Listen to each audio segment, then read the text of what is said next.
Hello everyone, welcome to physics सिद्धांत। तो आज जो हमारा टॉपिक है that is circular motion part 3। तो इससे पहले हमने ऑलरेडी सर्कुलर मोशन पार्ट 1 और 2 कंप्लीट कर लिया है। पार्ट 1 में हमने देखा फंडामेंटल्स ऑफ सर्कुलर मोशन के बारे में। पार्ट 2 में हमने डिस्कस किया एंगुलर वेलोसिटी और उससे रिलेटेड, उस कॉन्सेप्ट से रिलेटेड न्यूमेरिकल्स के बारे में। तो सर्कुलर मोशन पार्ट 3 में हम लोग देखने वाले हैं एक्सेलरेशन इन सर्कुलर मोशन। ये एक बहुत बहुत बहुत इंपॉर्टेंट टॉपिक है। क्यों? क्योंकि ये जो एक्सेलरेशन इन सर्कुलर मोशन हम लोग जो इस कॉन्सेप्ट की बात करेंगे, ये बेसिस फॉर्म करेगा हमारे रोटेशनल मोशन को समझने के लिए। इसके कॉन्सेप्ट के बिना, इस कॉन्सेप्ट के अंडरस्टैंडिंग के बिना रोटेशनल मोशन पढ़ना नामुमकिन है।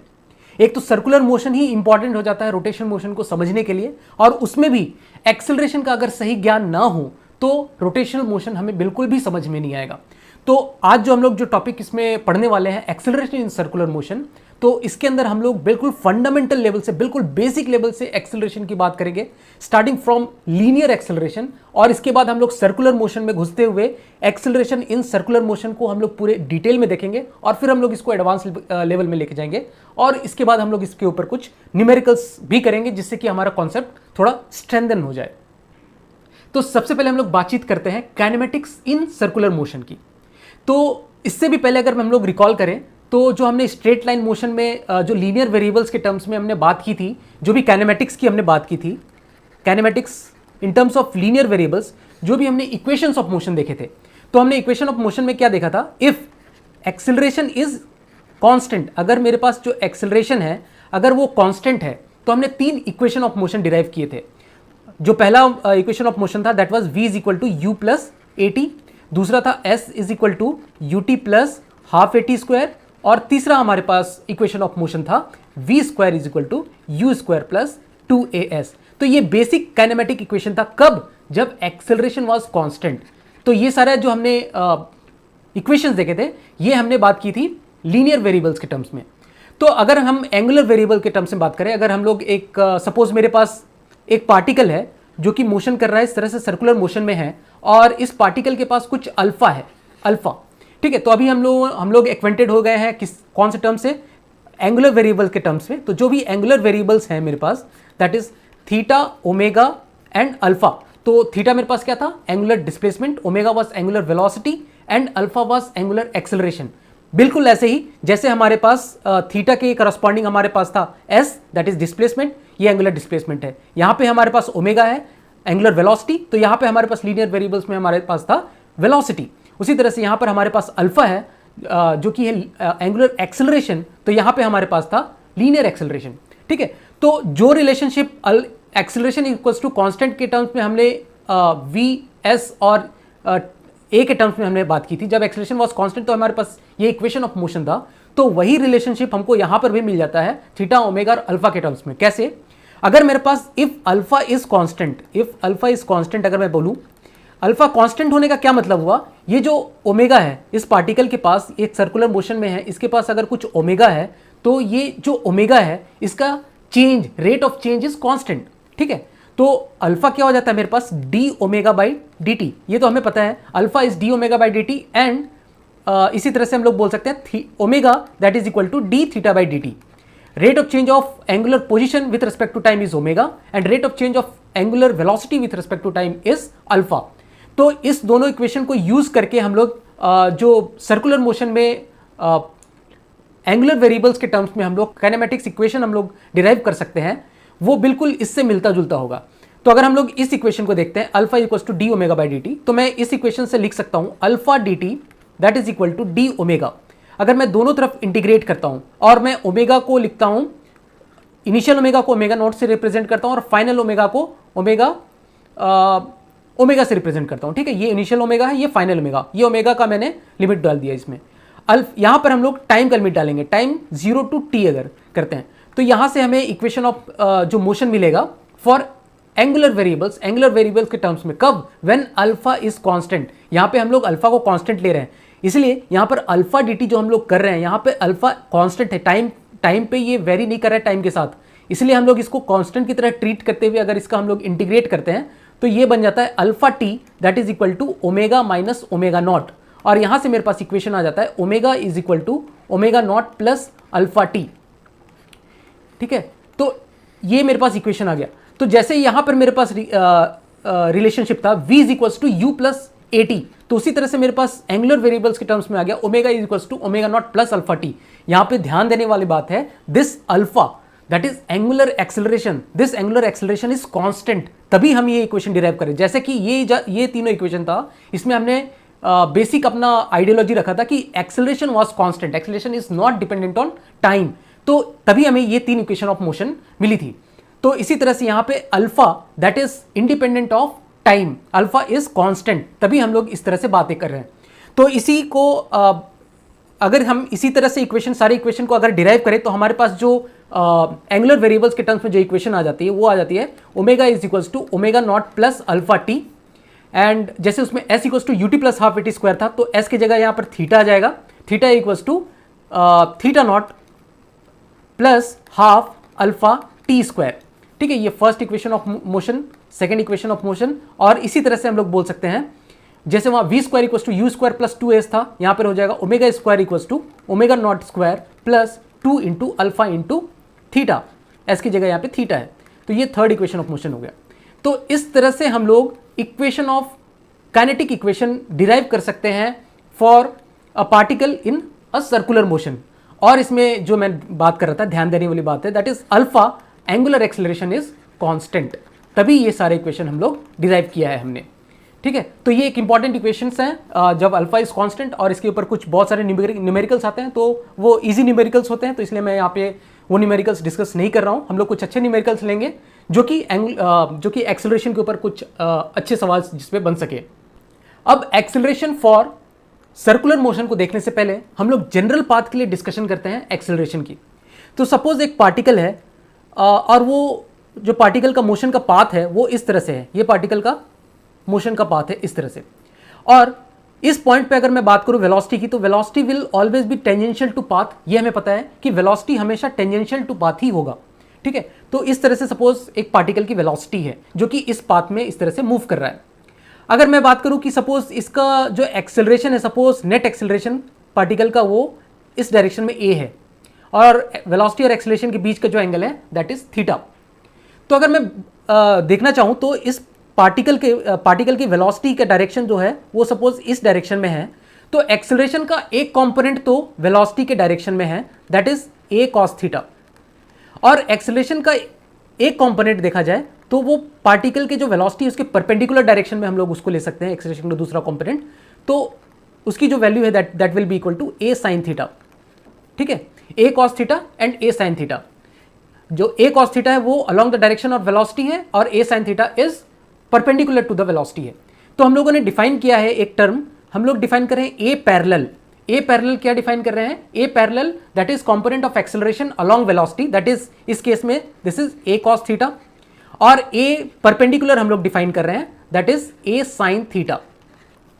ठीक है, अब अगर हम लोग इसके ऊपर चर्चा करते हैं तो जो a पैरेलल है, व्हाट इज a पैरेलल और इसका क्या रोल है?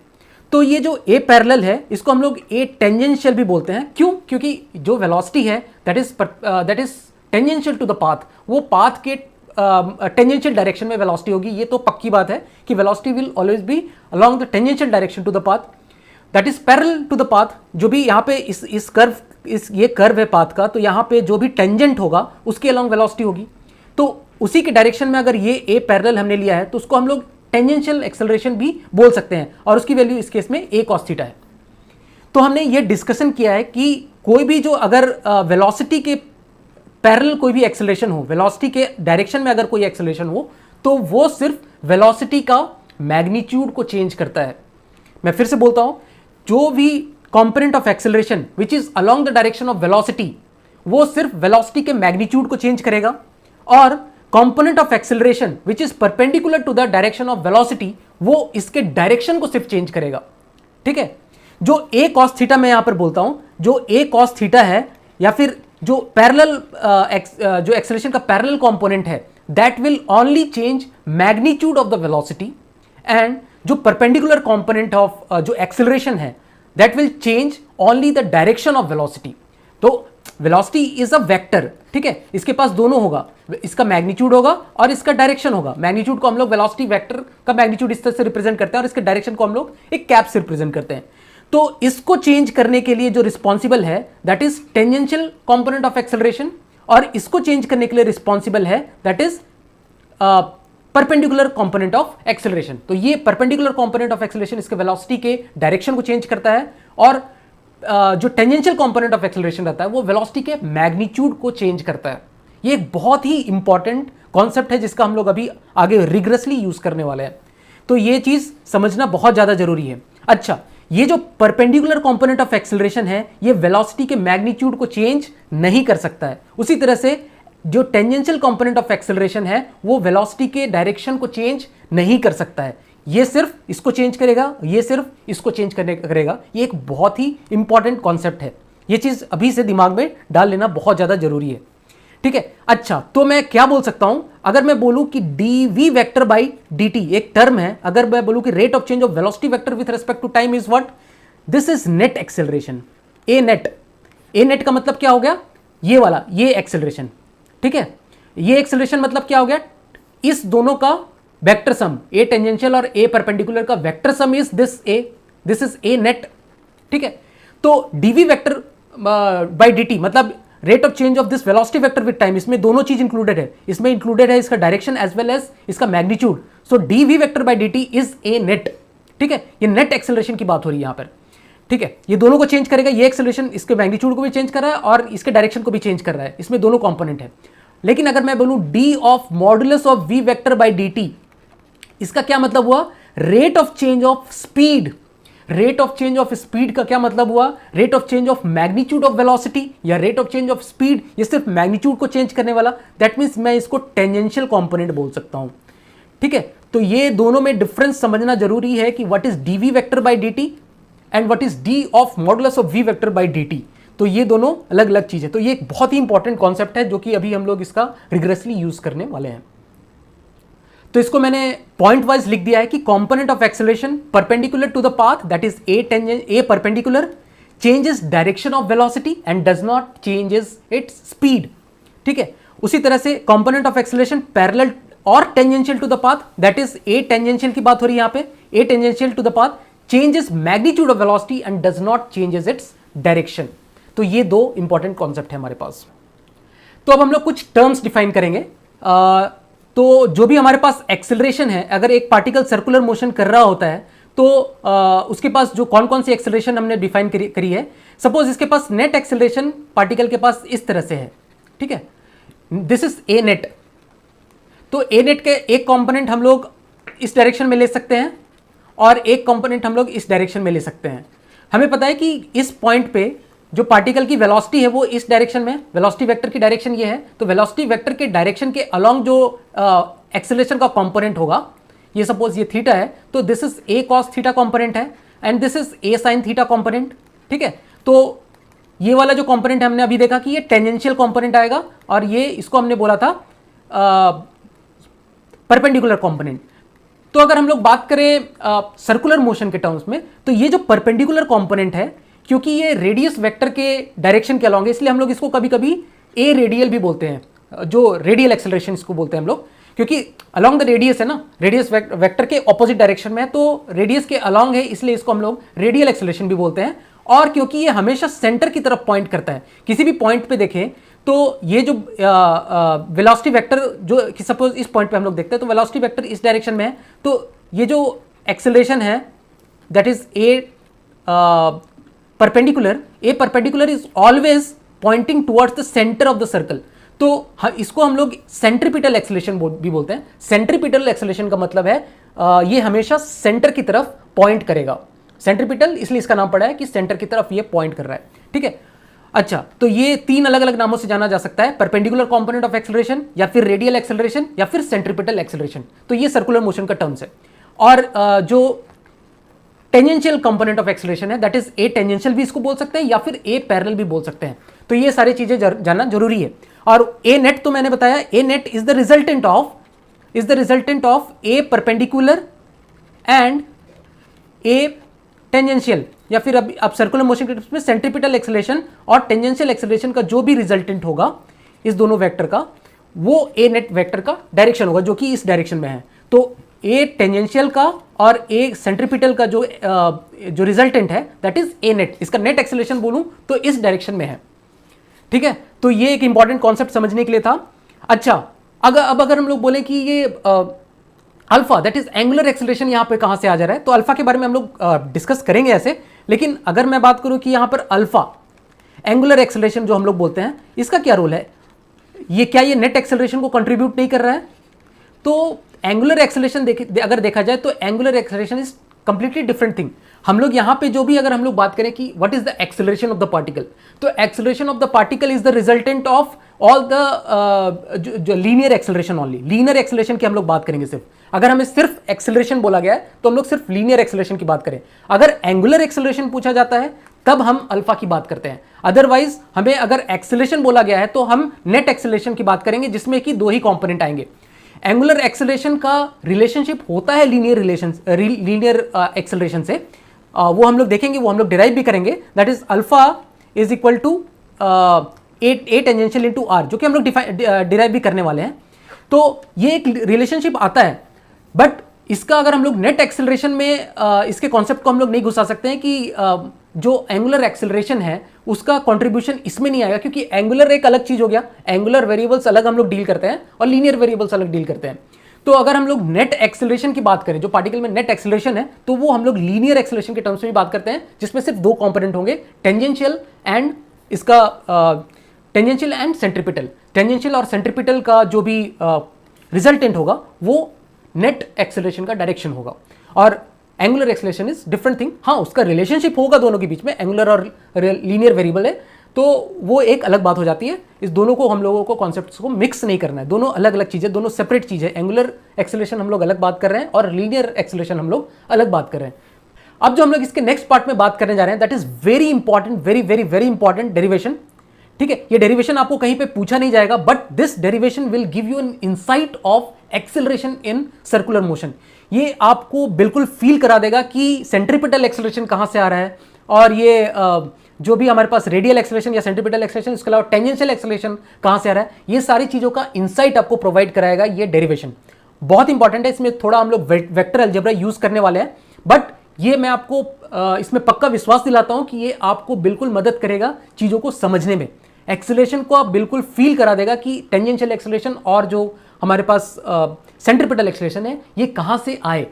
ठीक है, तो हम लोग स्टार्ट करते हैं डेरिवेशंस। तो उससे पहले अगर हम लोग बात करें, सपोज एक पार्टिकल मेरा सर्कुलर मोशन कर रहा है। ठीक है, ये सपोज मेरा एक रेफरेंस एक्सिस है, और यहाँ पे इस तरह से पार्टिकल इस डायरेक्शन में सर्कुलर मोशन कर रहा है, और किसी टाइम पे इसका जो पोजीशन है दैट इज सपोज ये पोजीशन पार्टिकल का ये है, पी से रिप्रेजेंट करता है, ये सेंटर है या सेंटर है, और ये सेंटर को मैं ओरिजिन कंसिडर कर रहा हूँ, तो ये मैं एक्सिस में भी इसको रिप्रेजेंट करता हूँ, ये मेरे पास ओरिजिन है। तो इस जगह पर अगर पार्टिकल है तो इस पार्टिकल को मैं यहाँ से इस तरह से रिप्रेजेंट करता हूँ। सपोज ये सर्कल का जो रेडियस है दैट इज आर, ठीक है, और ये एंगल रेफरेंस एक्सिस के साथ इसने थीटा बनाया है। ठीक है, तो पी का अगर मैं कोऑर्डिनेट लिखना चाहूँ तो पी का कोऑर्डिनेट क्या लिख सकता हूँ मैं, पी का कोऑर्डिनेट में लिख सकता हूँ are cos theta comma are sine theta. ठीक है, या फिर मैं बोल सकता हूँ OP vector that is equal to r cos theta i cap plus r sine theta j cap. अगर हमने वेक्टर पढ़ा होगा तो ये बहुत ही आसान चीज़ है। यहाँ मैं क्या कर रहा हूँ कि ये जो आर है इसका प्रोजेक्शन एक्स एक्सिस में लिया, ये मेरा एक्स एक्सिस है और ये मेरे पास वाई एक्सिस है। इधर मैं एक्स एक्सिस बोल रहा हूँ और ये जो एक्सिस है that is my Y axis. ठीक है, तो इसका प्रोजेक्शन एक बार मैंने एक्स एक्सिस में लिया that is r cos theta, और इसका प्रोजेक्शन मैंने वाई एक्सिस में लिखा that is r sine theta. तो ये तो सिंपल पोजीशन वेक्टर है। पोजीशन वेक्टर को मैं इस तरह से रिप्रेजेंट कर सकता हूँ। अब मैं इसमें दो डायरेक्शंस डिफाइन करूंगा। एक डायरेक्शन मैं बोल रहा हूँ कि इस डायरेक्शन में, ठीक है, इस डायरेक्शन में एक यूनिट वेक्टर मैं अगर डिफाइन करना चाहूँ that is along the radius. OP vector के डायरेक्शन में अगर मैं एक यूनिट वेक्टर डिफाइन करूँ तो अलोंग द रेडियस है, इसलिए मैं उसको उस यूनिट वेक्टर को ई आर कैप नाम दे रहा हूँ। कैप इसलिए क्योंकि यूनिट वेक्टर, और ये यूनिट वेक्टर क्या है, अलोंग द रेडियस। इस रेडियस के अलोंग एक यूनिट वेक्टर मैंने रेडियस वेक्टर के अलोंग इस तरह से डिफाइन कर रखा है। तो ये वाला वेक्टर मैं बात कर रहा हूँ, ये वेक्टर एक यूनिट वेक्टर को कंसीडर कर रहा हूँ जिसकी लेंथ यूनिट वेक्टर है, तो लेंथ इज 1। ठीक है, तो इस वेक्टर का अगर मैं वेक्टर वाइज इसका डायरेक्शन लिखना चाहूँ तो ये थीटा है। तो इस वेक्टर का अगर यूनिट लेंथ है, ठीक है, ये वेक्टर मैं कंसीडर कर रहा हूँ अलोंग ओपी। ओपी वेक्टर के डायरेक्शन के अलॉन्ग मैं एक यूनिट वेक्टर डिफाइन कर रहा हूँ, जिसको मैं एक वेक्टर ई आर कैप से यूनिट वेक्टर को मैं रिप्रेजेंट कर रहा हूँ। ई आर कैप एक डायरेक्शन बेसिकली मैं इस डायरेक्शन में लिख रहा हूँ।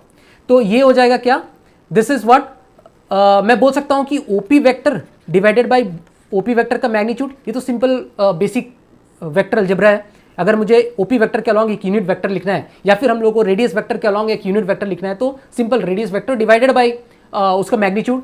तो अगर मैं इसका मैग्नीट्यूड देखें तो कि इसका मैग्नीट्यूड इज आर, ठीक है। तो ओपी वेक्टर का अगर मैग्नीट्यूड इज आर, तो आर से हम लोगों को इसको डिवाइड करना पड़ेगा। मैं लिख देता हूँ यहाँ, फिर r cos theta i cap plus r sine theta j cap divided by r which is equal to cos theta i cap plus sine theta j cap. यहां से भी हम लोग देख सकते हैं, अगर मैं इसका प्रोजेक्शन लूं इस डायरेक्शन में, तो दिस विल बी 1 का cos theta that is cos theta i cap और 1 का साइन थीटा इस डायरेक्शन में that is sine theta j cap. तो ई आर कैप मतलब एक रेडियस में एक यूनिट वेक्टर मैंने इस डायरेक्शन में डिफाइन कर रखा है, जिसका की वैल्यू हो जाएगा cos theta i cap plus sine theta j cap. एक और वेक्टर मैं डिफाइन करूंगा इस डायरेक्शन में, यूनिट वेक्टर, इसको मैं बोल रहा हूं ई t cap along the tangential direction, ठीक है। एक रेडियल डायरेक्शन में मैंने एक डिफाइन कर रखा है यूनिट वेक्टर, और एक टेंजेंशियल डायरेक्शन में यूनिट वेक्टर में डिफाइन करता हूं ई टी कैप। तो ई टी कैप क्या हो जाएगा, e t cap will be perpendicular to e r cap, और ई आर कैप का डायरेक्शन क्या है मेरा, ये वाला ई आर कैप है मेरा। तो e t cap will be perpendicular to this, मतलब इन दोनों के बीच का एंगल इज 90 डिग्री। अच्छा, ये थीटा है, ये 90 है, so this angle will be 90 minus theta, ठीक है। तो ये भी, इसका लेंथ भी यूनिट लेंथ है दैट इज 1। तो अब मैं इसको दोनों को बराबर बना के थोड़ा बड़ा बना देता हूँ, ठीक है। अब मैं इसका प्रोजेक्शन अगर लेता हूं तो एक्स एक्सिस में इसका प्रोजेक्शन क्या आ जाएगा, 1 का cos of 90 minus theta that is sine theta. 1 का ये वाला जो कंपोनेंट है that is minus sine theta, इसलिए क्योंकि एक्स एक्सिस के इस डायरेक्शन में आ रहा है, ठीक है। तो ये जो पॉइंट है that is minus sine theta comma cos theta, 1 का इस डायरेक्शन में projection that is cos theta. ये 90, ये वाला जो एंगल है दिस इज 90 माइनस थीटा, ठीक है। तो 1 का इधर projection that is minus sine theta, 1 का इस डायरेक्शन में projection that is cos theta. तो e t cap will be minus sine theta i cap के डायरेक्शन में माइनस साइन थीटा, क्योंकि देखो एक्स एक्सिस के नेगेटिव एक्स एक्सिस के डायरेक्शन में ये पॉइंट जैसे नेगेटिव एक्स एक्सिस के डायरेक्शन में, और ये पॉइंट तो पॉजिटिव वाई एक्सिस में, ये इसलिए प्लस आएगा, plus cos theta j cap. तो हमने दो डायरेक्शन बेसिकली डिफाइन किया। अच्छा, अगर आपको पता नहीं, अगर आपको कंफ्यूजन है कि ई आर कैप और ई टी कैप परपेंडिकुलर नहीं है, तो इन दोनों का सिंपली डॉट प्रोडक्ट लेके देख लो, तो इन दोनों का डॉट प्रोडक्ट विल बी 0। तो हम लोग को ये यहां से कंफर्म हो जाएगा कि ये दोनों वेक्टर हैं, e r cap vector and e t cap vector, both are perpendicular to each other. तो बेसिकली हमने अब यहाँ पे कुछ नहीं किया, यहाँ पे हमने दो डायरेक्शन डिफाइन किया है। एक डायरेक्शन है अलॉन्ग रेडियल डायरेक्शन और एक डायरेक्शन अलॉन्ग टेंजेंशियल डायरेक्शन, ठीक है। तो ये इस डायरेक्शन और इस डायरेक्शन के अलॉन्ग एक यूनिट वेक्टर बस हमने लिख दिया है। तो जैसा कि हमने देखा, ई r cap was cos theta i cap plus sine theta j cap, and e t cap that was minus sine theta i cap plus cos theta j cap. तो हमारे पास इस तरह का सिस्टम है। ये एक पार्टिकल का पोजीशन, ये पोजीशन है, ये रेडियस, मेरा रेडियस वेक्टर इस डायरेक्शन में है, ठीक है। तो हमने इस पार्टिकल का पोजीशन अगर बात करें तो इस ये पी पोजीशन से हम लोग रिप्रेजेंट करें इसको, और ये डायरेक्शन है that is direction of E r cap and this direction is direction of E t cap, ठीक है। तो अगर हम लोग ये चीज देखें कि पोजीशन वेक्टर ऑफ पी, अगर हमने जैसा कि हमने लिखा था, तो इसको ओपी वेक्टर, या फिर हम लोग बोल सकते हैं इसको ओपी वेक्टर, पोजीशन वेक्टर या ओपी वेक्टर, आर वेक्टर से मैं रिप्रेजेंट करता हूं, ये कर सकता हूं मैं आर वेक्टर से रिप्रेजेंट। तो r vector is nothing but OP vector, ठीक है, this is OP vector, position vector. तो ये हमने देखा कि अगर ये आर है तो this will be equal to r cos theta i cap plus r sine theta j cap, ठीक है। ये हमने पोजीशन वेक्टर लिख लिया। अच्छा, अगर मैं इसको एक बार डिफरेंशिएट करूं पोजीशन वेक्टर को D R by d T, तो वो मुझे क्या देगा, वो मुझे देगा वेलोसिटी वेक्टर, ठीक है। अब मैं इसको डिफरेंशिएट करता हूं, तो आर तो मेरा कांस्टेंट है, एज इट इज आएगा। कॉस थीटा का डिफरेंशिएशन क्या आ जाएगा, चेन रूल से इसको मैं डिफरेंशिएट करूंगा, क्योंकि इसमें टी का टर्म्स नहीं है, but theta is changing with T, ठीक है, theta is dependent on T. तो इसलिए पहले इसको मैं कॉस थीटा को डी थीटा के टर्म्स में डिफरेंशिएट कर लूंगा, फिर डी थीटा को टाइम के रेस्पेक्ट में डिफरेंशिएट कर दूंगा, चेन रूल है बेसिकली। तो कॉस थीटा का differentiation will be minus sine theta, और चेन रूल के हिसाब से D theta by d t का भी एक टर्म आएगा आई कैप, ठीक है। उसी तरह से मैं अगर इसको डिफरेंशिएट करता हूं तो ये मेरे पास आ जाएगा आर इंटू साइन थीटा का differentiation is cos theta and d theta by d t का और एक टर्म आ गया जे कैप।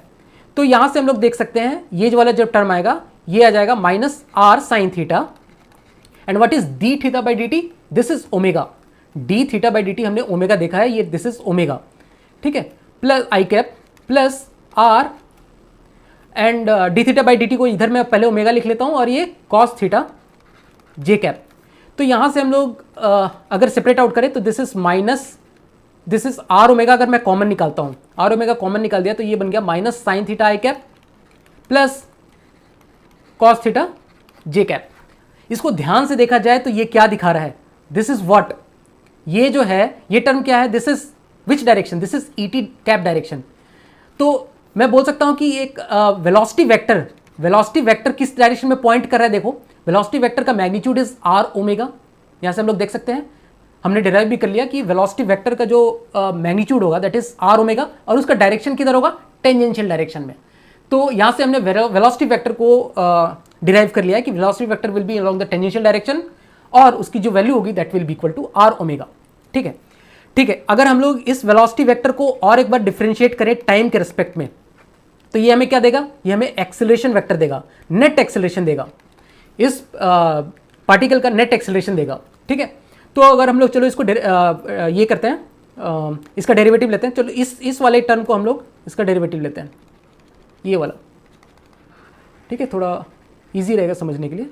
इसका डेरिवेटिव लिया जाए तो ये minus r as it is आ गया। अब मेरे पास ओमेगा है, ओमेगा को सबसे पहले हम लोग साइन थीटा का डेरिवेटिव लेते हैं। तो साइन थीटा का डेरिवेटिव क्या हो जाएगा, साइन थीटा का डेरिवेटिव हो जाएगा कॉस थीटा और इसके अलावा मेरे पास d theta by d t का भी एक टर्म आएगा। ठीक है, और ओमेगा को मैंने अभी कांस्टेंट रखा है आर ओमेगा। अब मैं इसी को माइनस आर साइन थीटा को अभी कांस्टेंट रखूंगा और ओमेगा को एक बार डिफरेंशिएट करूंगा। चेन रूल लगा रहा हूं मैं, यूवी रूल के साथ चेन रूल लगा रहा हूं मैं।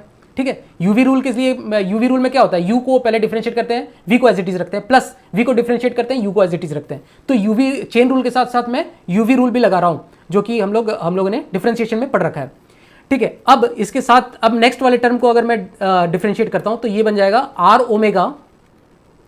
आर ओमेगा को मैं डिफरेंशिएट करता हूं, omega is omega differentiation d omega by d t cos theta as it is j cap. अच्छा, ये दोनों के पास आई कैप का टर्म्स भी आएगा। ठीक है, अब इसको मैं प्लस ये वाला टर्म माइनस के साथ आएगा, माइनस साइन थीटा हो जाएगा, minus r omega sine theta और d theta by d t का टर्म भी आ जाएगा इसमें। ठीक है, इसको डिफरेंशिएट करें तो ए नेट, मेरे पास जो नेट ए आया दैट इज इक्वल टू, यहां से देखें D theta by d T क्या है, ओमेगा। इस omega d theta by d t को मैं इस ओमेगा के साथ क्लब कर रहा हूं तो ये बन गया मेरे पास minus r omega square i cap. ठीक है, सेकेंड टर्म को देखें, d omega d t is what, this is alpha, r into alpha minus r alpha sine theta. अच्छा, इसमें एक कॉस थीटा वाला टर्म भी आ जाएगा ना, कॉस थीटा छूट गया था, cos theta i cap, r alpha sine theta i cap. ठीक है, प्लस अभी ये देखें r into d omega d t, this is what, this is r alpha cos theta j cap minus, यहां से देखिए this d theta by d t is omega, इस omega को मैं इस ओमेगा के साथ क्लब कर रहा हूं, this is r omega square sine theta j cap. ठीक है, अब साइन थीटा को एक साथ ले आते हैं, सॉरी आई कैप को एक साथ ले आएंगे, या फिर एक काम करते हैं, ये वाला टर्म है और ये वाला टर्म को मैं क्लब कर रहा हूं शुरू में, नहीं एक काम करते हैं, इसमें आर ओमेगा स्क्वायर वाला और इस आर ओमेगा स्क्वायर वाला इसको एक साथ क्लब करते हैं। ठीक है, तो मैं निकाल सकता हूं इधर आर ओमेगा स्क्वायर मैंने बाहर निकाल दिया। ठीक है, तो बचा क्या मेरे पास, cos theta i cap plus minus r omega square निकाला ना, तो cos theta i cap plus sine theta j cap. ठीक है, प्लस आर अल्फा वाला टर्म अगर मैं क्लब आउट करता हूं इसमें आर अल्फा में, तो ये मेरे पास आ गया minus sine theta i cap plus cos theta j cap.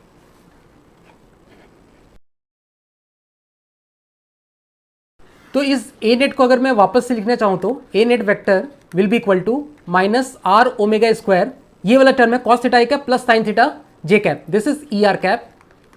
ठीक है, plus r alpha into this is what, minus sine theta i cap plus cos theta j cap, this is e t cap. ठीक है, तो मेरे पास acceleration के दो component आए, एक अलोंग द रेडियल डायरेक्शन आया, ठीक है, अलोंग द रेडियल डायरेक्शन में -r⍵²। अच्छा, अब इसका क्या मतलब हुआ, इसको हम लोग डिस्कस करते हैं।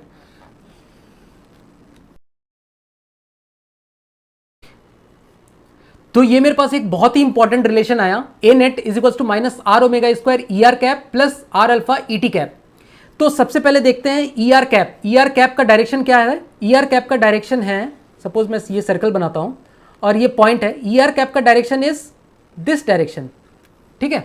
तो ER कैप अभी अगर हम लोग देखें तो माइनस ऑफ ER कैप आया, ये माइनस साइन के साथ आ रहा है, दैट मीन्स ये जो एक्सेलरेशन है इस डायरेक्शन में नहीं होके वो अंदर की डायरेक्शन में है, ठीक है। एक एक्सेलरेशन है दैट इज अंदर की डायरेक्शन में, जो हमने बाहर की डायरेक्शन ER कैप से अज्यूम किया था उसमें एक नेगेटिव साइन आया, दैट वाज, तो फिर वो अंदर की तरफ आ गया। तो एक एक्सेलरेशन का कंपोनेंट जो आया वो मेरे अंदर की तरफ आया, वही मेरे पास सेंट्रीपिटल एक्सेलरेशन है विच इज इक्वल टू r⍵² या ⍵²r लिख सकता हूं मैं इसको। तो एक सेंट्रीपिटल एक्सेलरेशन हमारे पास आया जिसकी वैल्यू क्या आ गई, ⍵²r। इसी के अलावा मेरे पास एक टेंजेंशियल एक्सेलरेशन आया, ये देखिए ये टेंजेंशियल डायरेक्शन में है, दैट मीन्स ये इस डायरेक्शन में एक एक्सेलरेशन का कंपोनेंट आया, ए टेंजेंशियल, ठीक है, ये सेंट्रीपिटल था। तो टेंजेंशियल डायरेक्शन में जो आया that is equal to r into alpha, ठीक है। इसका मैग्नीट्यूड हम लोग भी देख सकते हैं, दिस इज r⍵, ठीक है। तो यहां से हम लोग देख सकते हैं a tangential equals to r⍵। ये दो इंपॉर्टेंट सेंट्रीपिटल एक्सेलरेशन भी हमारे पास डिराइव होकर आया और टेंजेंशियल एक्सेलरेशन भी हमारे पास आया।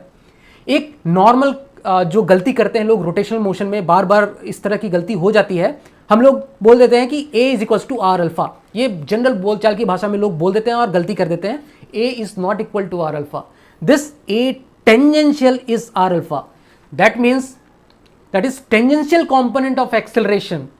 एक्सेलरेशन का जो टेंजेंशियल कंपोनेंट होगा that is equal to r⍵। जो हमारे पास लीनियर जो एंगुलर एक्सेलरेशन है और जो लीनियर एक्सेलरेशन का टेंजेंशियल कंपोनेंट है उसके बीच का ये रिलेशन है। ये जो AT है this is not net acceleration, this AT is tangential acceleration और this alpha is angular acceleration.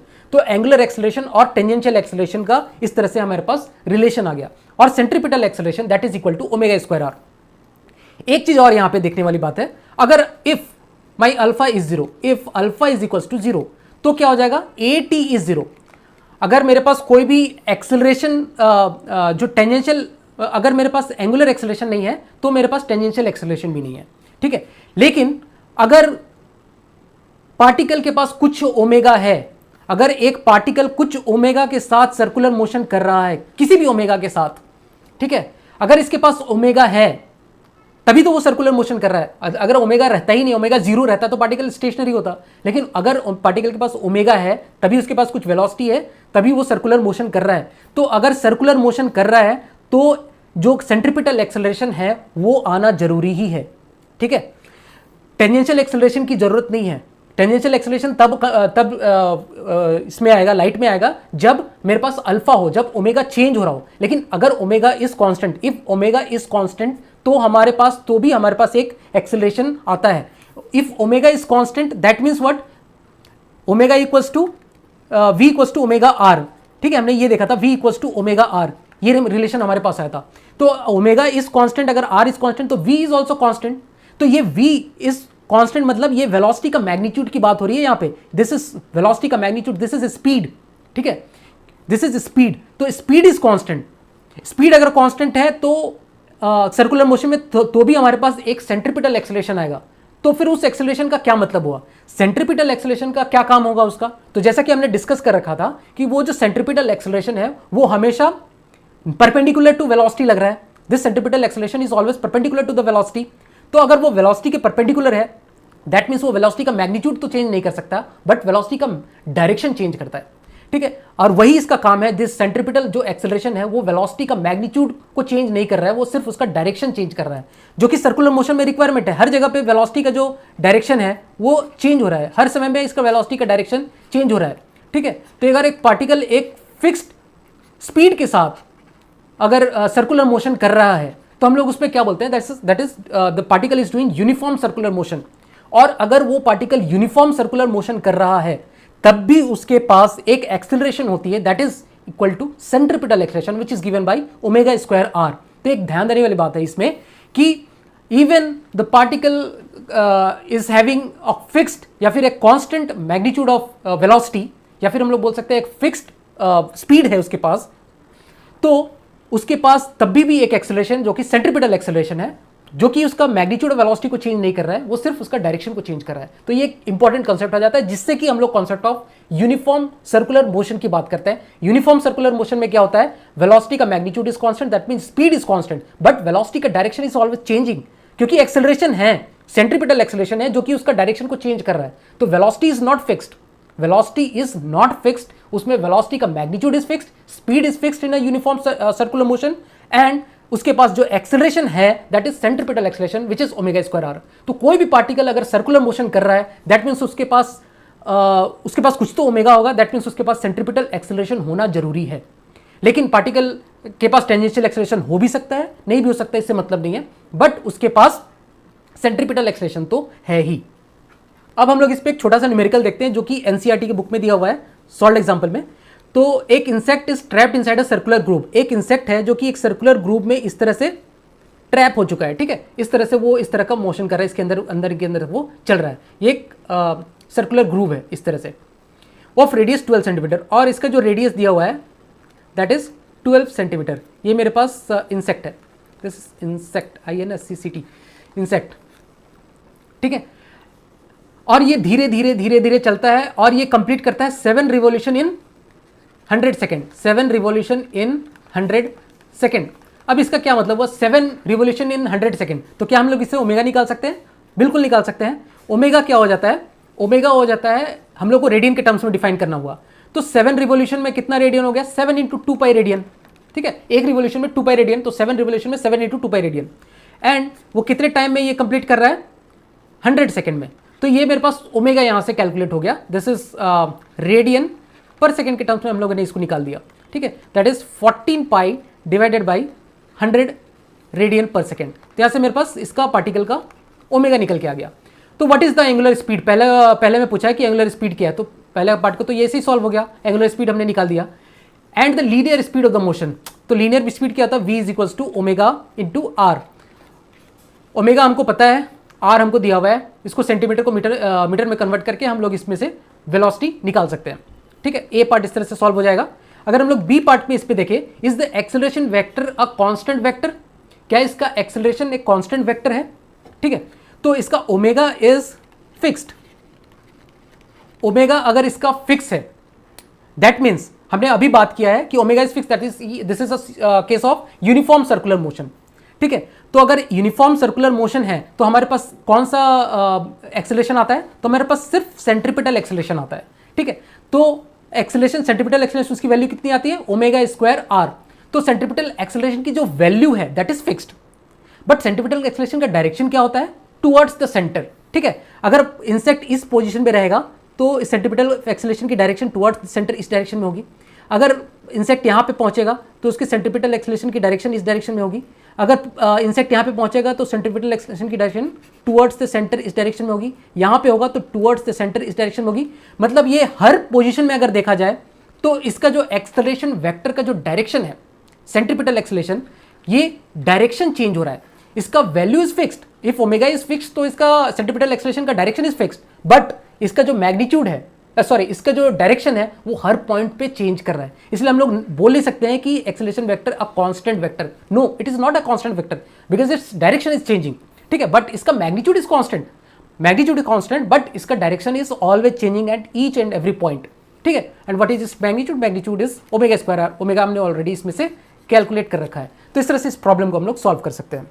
अब हमारे पास एक क्वेश्चन दिया हुआ है, रॉड ऑफ लेंथ 2 मीटर, एक रॉड है जो कि जिसका लेंथ दिया हुआ है 2 metre, is rotating with alpha, alpha दिया हुआ है मेरे पास 2t radian per second square, ठीक है। तो यहाँ पे देखने वाली बात है, this alpha is not constant, तो हम लोग कोई भी ये इस तरह का फॉर्मूला नहीं लगा सकते, omega equals to omega naught plus alpha t, omega square equals to omega naught square plus 2 alpha s, इस तरह का अल्फा थीटा। तो इस तरह का कोई फॉर्मूला हम लोग लगा नहीं सकते जो काइनेटिक इक्वेशन में हमने पढ़ा है। तो यहाँ पे alpha equals to 2t, that means alpha is varying with time, तो ये दिया हुआ है।